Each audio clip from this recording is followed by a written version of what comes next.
barra Disturbio Rojo del América estaba celebrando el triunfo de su equipo en Medellín. Hoy, en una pequeña iglesia de Bogotá, llora a sus dos compañeros, Juan Manuel Bermúdez y Alex Julián Gómez, quienes perdieron el partido ante los violentos.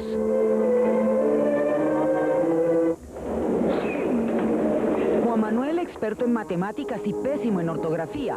Alex Julián, todo lo contrario. Irónicamente, ambos pertenecían al programa de la Alcaldía Mayor Goles en Paz. Compartían amigos, equipo y camiseta, la misma que hoy, en medio del llanto, se quitaron para no ponerse nunca más. Lavar. Una nueva forma de vida, buscar la paz entre todos, ya no más rencores por un color de una camiseta nomás.